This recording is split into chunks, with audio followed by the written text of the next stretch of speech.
She snapped, "Why do you always need to know where I am?" I replied calmly, "You're right. I was being too controlling."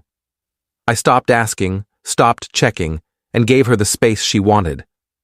A few days later, she panicked when she realized I had spent the entire weekend in Miami. I'm 31, and until about a month ago, I thought I had my relationship figured out. My girlfriend Vanessa and I had been together for 3 years. We met at a mutual friend's wedding, hit it off immediately, and within 6 months we were talking about our future together. She was 29, worked in pharmaceutical sales, traveled frequently for conferences and client meetings. I respected her independence and her drive. It was one of the things that attracted me to her in the first place. The issues started subtly about 4 months ago. Vanessa became increasingly defensive whenever I asked about her day or her travel schedule. What used to be normal couple conversation, "How was your trip?" or "What time will you be home?" suddenly became interrogations in her mind. It came to a head 3 weeks ago on a Tuesday evening. She'd been in Boston for a conference and came home a day later than planned. I asked her how it went, if everything was okay with the delayed flight. "Why do you always need to know where I am?" she snapped, dropping her suitcase by the door with more force than necessary. I was taken aback. "I was just asking about your trip." I wasn't. "You're always checking up on me. Always asking questions. It's suffocating." "Vanessa, I'm just trying to show interest in your life." That's what partners do. "No, you're being controlling. You want to track my every move." I sat down on the couch, genuinely confused. When have I ever tried to control you? I've never stopped you from doing anything. I've never asked you to change your schedule or questioned your decisions. You ask where I am constantly. Because I care about you. Because I like knowing you got somewhere safely. That's not control, that's concern. She rolled her eyes. "Well, I need space. I need you to back off and stop hovering." I took a breath, feeling something shift inside me. "You're right," I said calmly. "I was being too controlling. I'll give you the space you need." She looked almost surprised by my response, like she'd expected an argument. "Good. Thank you." That night, I made a decision. I would stop asking, stop checking, stop being the one who reached out first. I wanted to see what would happen when I gave her exactly what she claimed to want. The next morning, I didn't text her good morning like I usually did. When she left for work, I didn't ask about her meetings. That evening, she came home to find me reading a book on the couch. "How was your day?" she asked, setting down her purse. "Good," I said, not looking up. "Yours?" "Fine." "Busy." Silence. She waited for me to ask follow-up questions. I didn't. After a moment, she went to the bedroom. I heard her on the phone with someone, her voice hushed. I didn't ask who it was. This pattern continued for the next few days. Vanessa would come and go, and I'd barely acknowledge it beyond a polite greeting. I stopped asking about her schedule, stopped wondering where she was going when she left the apartment at odd hours. I gave her exactly what she wanted, complete freedom from my controlling behavior. By Friday, she seemed almost frustrated by my lack of interest. "Are you mad at me?" she asked that evening. "No. Why would I be mad? You've been distant all week. I'm giving you space, like you asked. I didn't mean you should completely ignore me. I'm not ignoring you. I'm just not asking you questions about your whereabouts. Isn't that what you wanted?" She didn't have a good response to that. That weekend, I had plans of my own. Plans I'd been quietly arranging since Tuesday. On Friday afternoon, I packed a small bag and booked an Uber to the airport. I didn't tell Vanessa I was leaving. I didn't leave a note. I just went. Update 1, I landed in Miami Friday night around 11. My college buddy Marcus lived there, and when I'd called him earlier in the week to ask if I could crash at his place for the weekend, he'd immediately said yes. Marcus knew about my relationship struggles. I'd vented to him a few times over the past months about Vanessa's increasingly distant behavior. "So, you're really doing this?" Marcus asked, as he drove me from the airport to his condo in Brickell. "Doing what?" "Taking a weekend trip to visit a friend." "You know what I mean. The silent treatment thing." "It's not silent treatment. She wanted space. She wanted me to stop asking questions. So I stopped." "And you didn't tell her you were leaving town?" "Why would I?" "She doesn't tell me her plans anymore. She made it clear she doesn't want me keeping tabs on her." Marcus laughed. "Man, she's going to lose it when she realizes." He was right, but I didn't care. For the first time in months, I felt free. No anxiety about where Vanessa was or who she was with. No walking on eggshells trying not to seem controlling.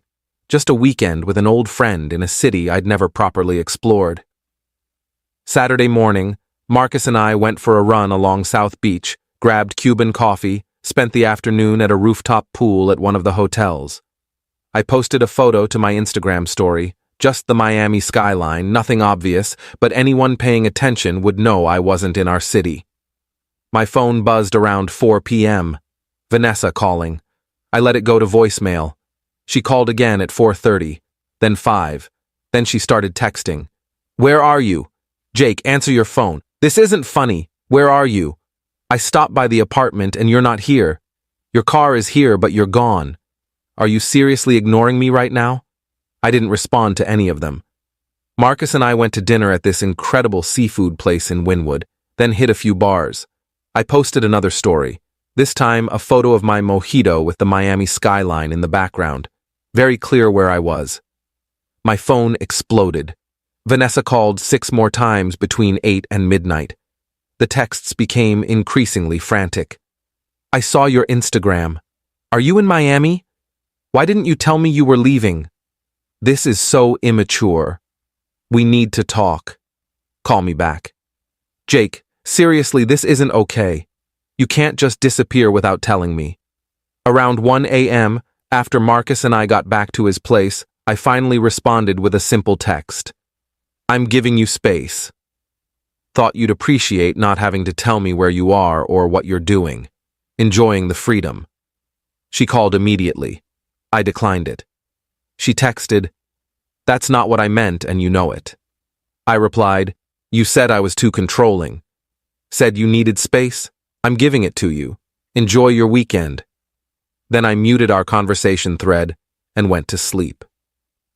Update 2 Sunday morning, I woke up to 43 text messages and 12 missed calls from Vanessa.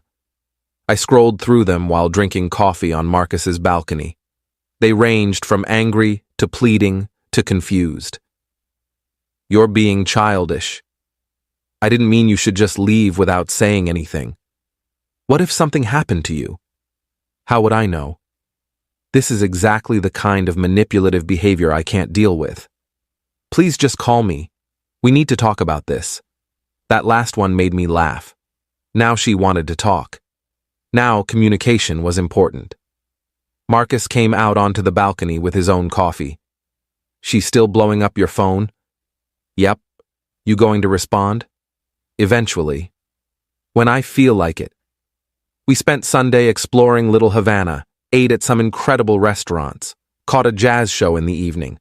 It was one of the best weekends I'd had in months. No stress, no anxiety, no wondering if my girlfriend was actually where she said she was or with who she said she was with.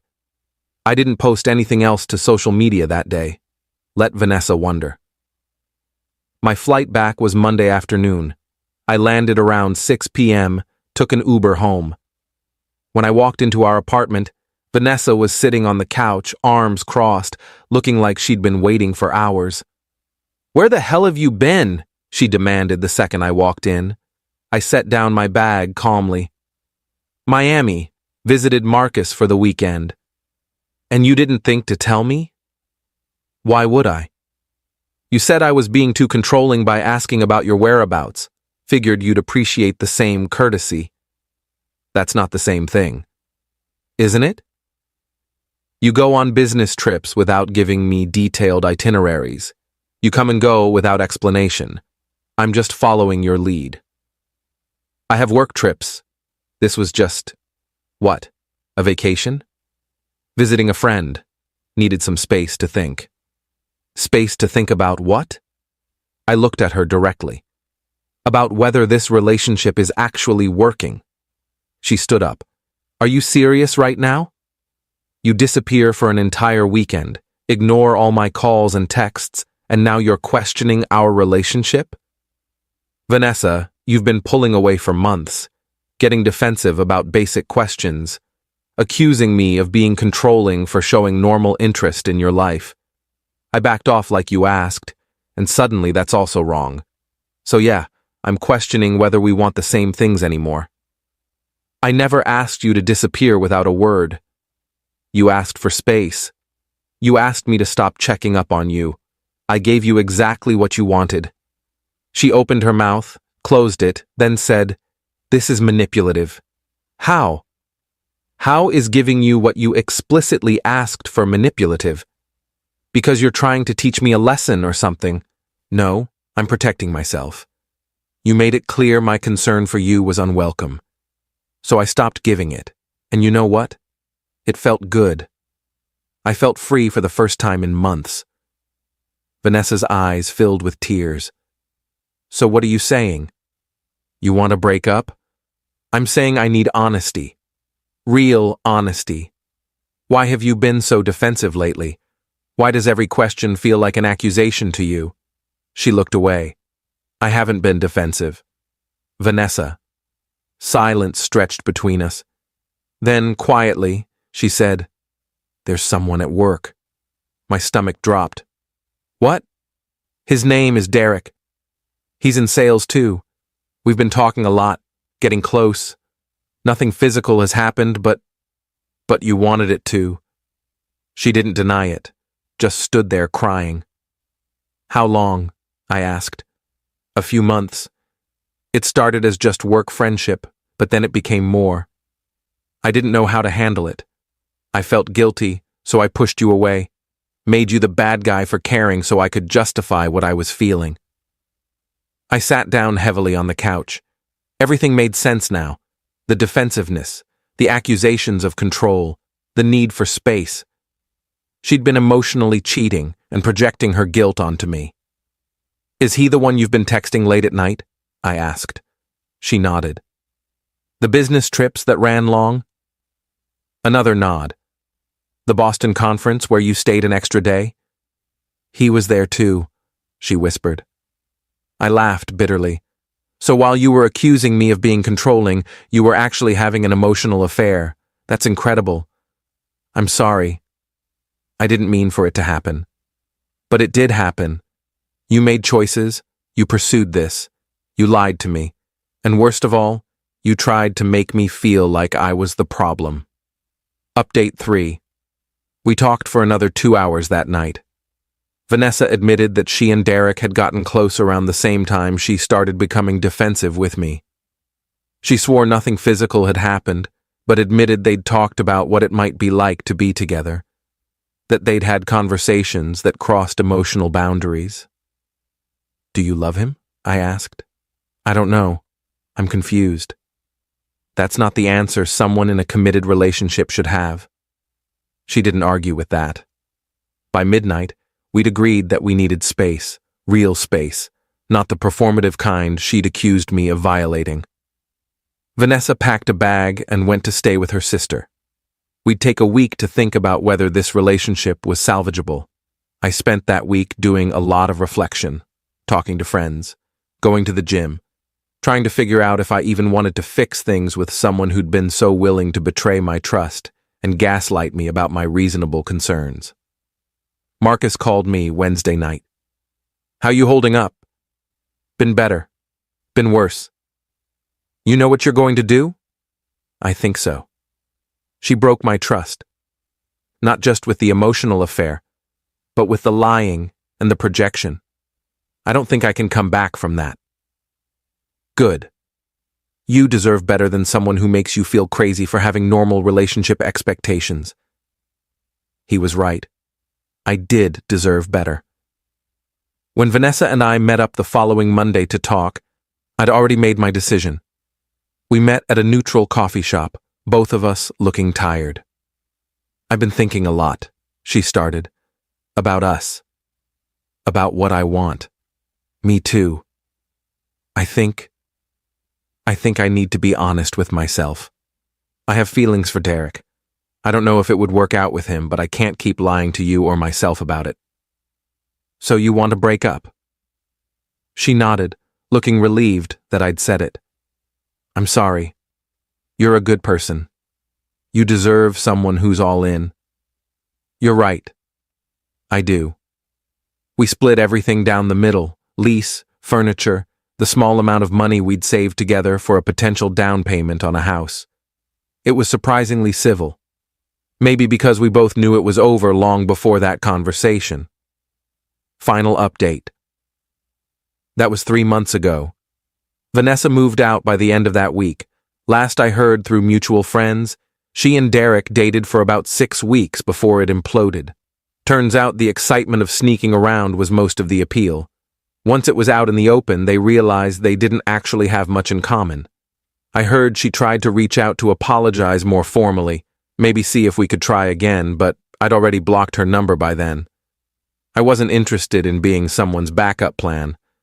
As for me, I'm doing well. Really well, actually. I got a promotion at work last month. Started dating someone new.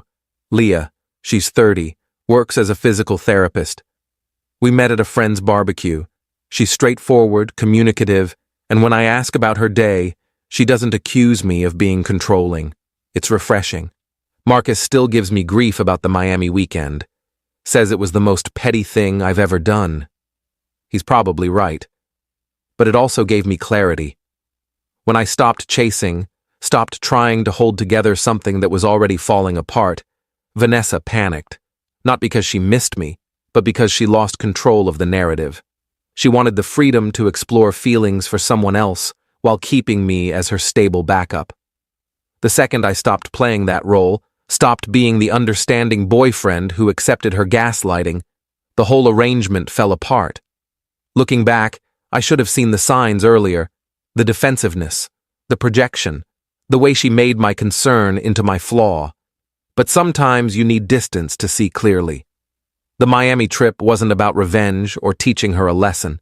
It was about reclaiming my own sense of self-worth, about remembering that I deserve someone who doesn't make me feel guilty for caring, someone who doesn't lie and call it independence, someone who doesn't cheat and call it space. I don't regret the 3 years with Vanessa. I learned a lot about what I need in a relationship. But I also learned that sometimes the kindest thing you can do for yourself is walk away from someone who's already checked out. The apartment feels different now without her things. Lighter somehow. I redecorated, got some new furniture, made it mine. Friends come over more. I cook meals I actually want to eat instead of compromising on everything. I make plans without wondering if I'm being too needy by wanting to spend time with my partner. Last week, I was scrolling through old photos and found pictures from that Miami weekend. Me and Marcus at South Beach, the mojito at sunset, the jazz club. I looked happy in those photos. Free. That's when I knew I'd made the right choice. Not just in leaving Vanessa, but in refusing to let her make me doubt myself. In refusing to accept a relationship where care was called control and honesty was optional. I'm not bitter anymore. Just glad I didn't waste more time on someone who wasn't worth it. And grateful for that weekend in Miami that reminded me what freedom feels like.